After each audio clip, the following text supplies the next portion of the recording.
4 negative charge.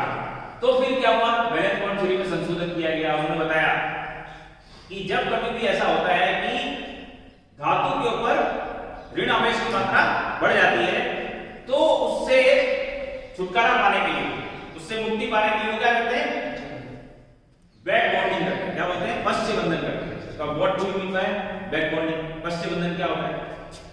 पश्च बंधन में क्या होगा, उल्टा होगा। अभी तक क्या हो रहा था, अभी तक जो हो रहा था वो क्या हो रहा था कि लिगेंड इलेक्ट्रॉन में मेटल को दे रहे थे। अब पश्च बंधन में क्या होगा, मेटल विल प्रोवाइड। ये जो अभी तक जो हो रहा था वो ये हो रहा था, ठीक है, लिगेंड इसको दे रहे थे और ये सिग्मा उपसर्जन बंध बन रहा था। अभी तक जो हो रहा था वो क्या हो रहा था, सिग्मा उपसर्जन बंध हो रहा था। और उससे क्या हुआ, यहाँ पे नेगेटिव आवेश बढ़ गया मेटल के ऊपर। इस नेगेटिव आवेश को घटाने के लिए या इस कॉम्प्लेक्स को न्यूट्रल करने के लिए what will happen, this metal will donate the electrons to ligand, ठीक है। और जब ये ऐसा करेगा तो क्या बनेगा, राइट।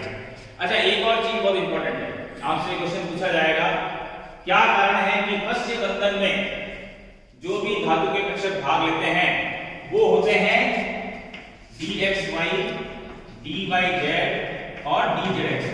ऐसा क्यों होता है? जो भी कक्षक भाग ले रहे हैं वो कौन से हैं? देखो, दो तरह के टोटल डी कक्षक कितने होते हैं, 5 तरह के, है ना, Eg और T2G। Eg वाले कौन से हैं? डी कक्षक को अगर अपन देखें तो डी कक्षक 5 प्रकार के होते हैं, और ये जो 5 प्रकार के हैं उनको भी हम मुख्यतः 2 भागों में बांटते हैं। एक तो है आपका Eg और एक है आपका T2G। T2G के अंदर 3 है, कौन कौन से, dxy, dyz और dzx। और Eg के अंदर क्या है, dz² एंड dx²y²। दोनों में अंतर क्या है? Eg में जो इलेक्ट्रॉन घनत्व है वो अक्षों पर पाया जाता है। यहाँ पर इलेक्ट्रॉन डेंसिटी यानी इलेक्ट्रॉन घनत्व कहाँ होता है, अक्षों पर होता है।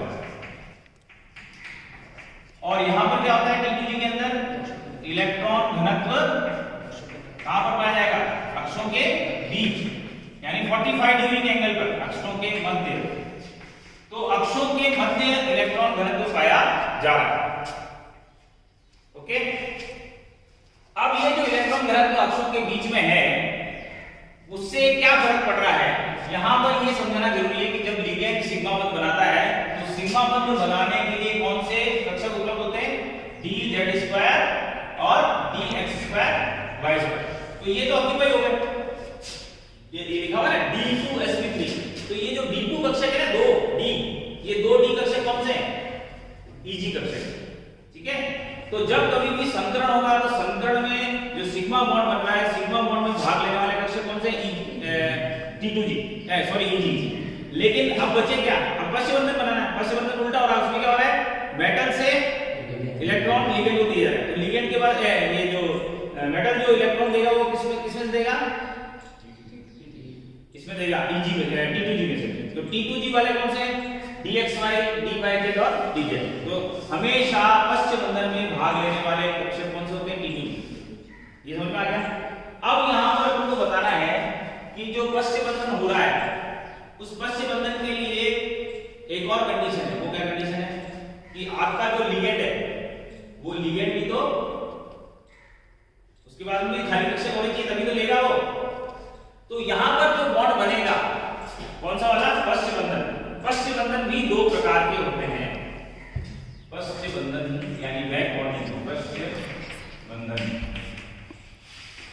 ये बैक बॉन्डिंग भी 2 प्रकार की होती है। कौन कौन से, पहला तो हो गया d पाई, देखो ये d पाई किसका है, मेटल का।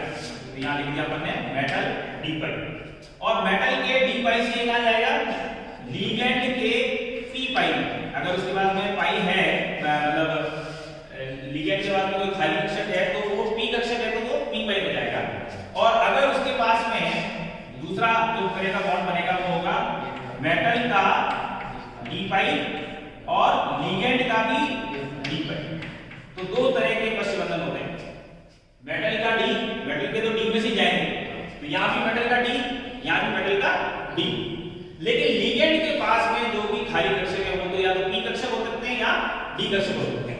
p कक्षक कक्षक वाले कौन कौन से हैं? ऐसे लिगेंड जिनके पास में p कक्षक खाली है वो कौन कौन से हैं? एक नंबर में क्वेश्चन आ सकता है। ऐसे लिगेंडों के उदाहरण बताइए जिसमें p कक्षक रिक्त होते हैं। कौन कौन से वो? एक तो हो गया NO, एक हो गया CO और एक हो गया CN।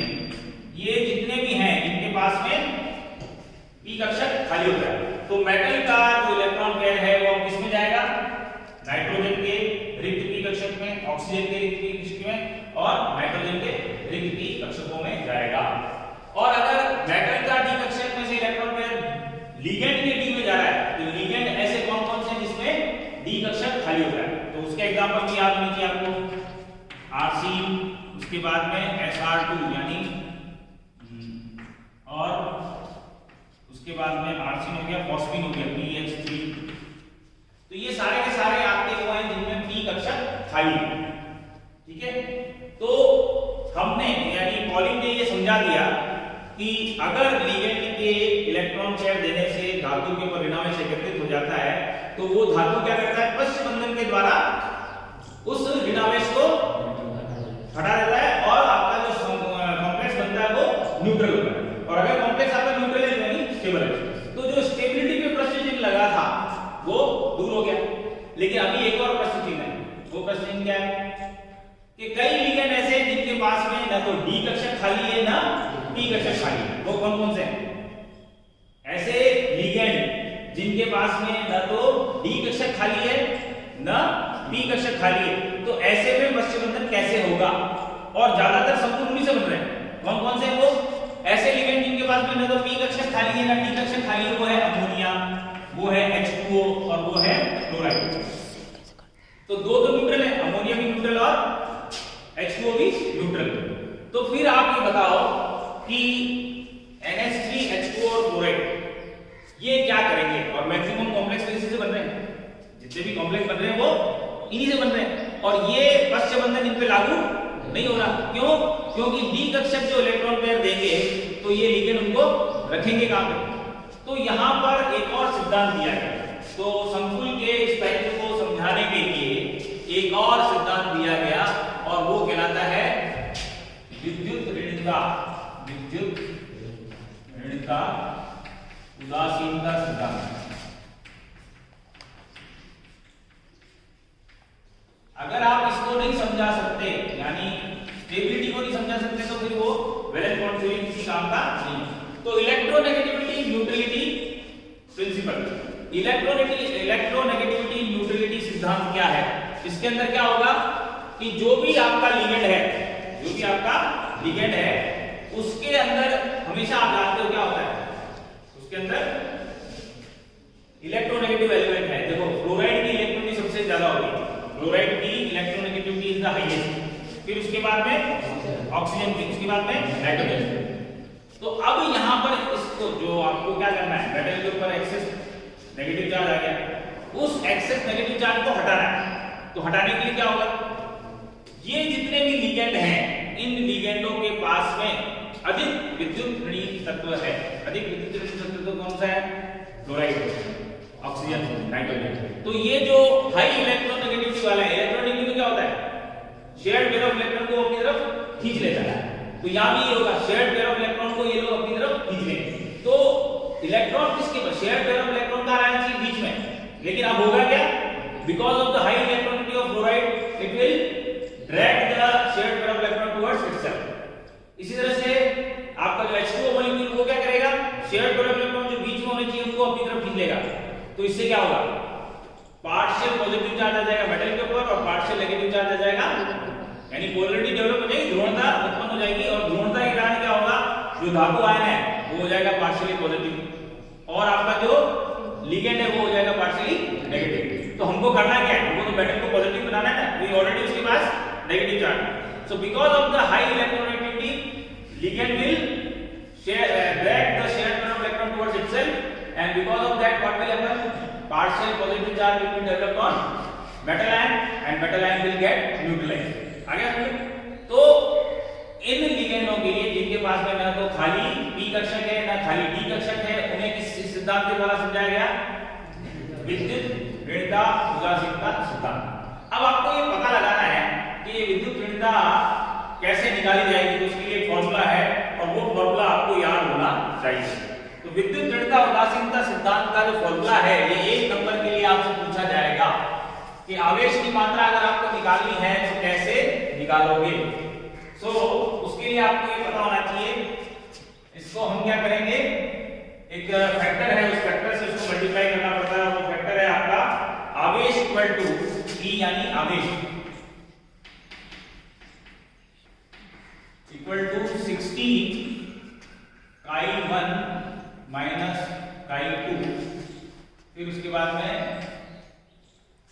chi1 minus chi2। वो chi क्या है, chi1 minus chi2 plus 3.5 chi1 minus chi2 का होल स्क्वायर, जहां chi1 और chi2 क्या है, विद्युत ऋणता है। chi1 एवं chi2 इलेक्ट्रॉन ठीक है।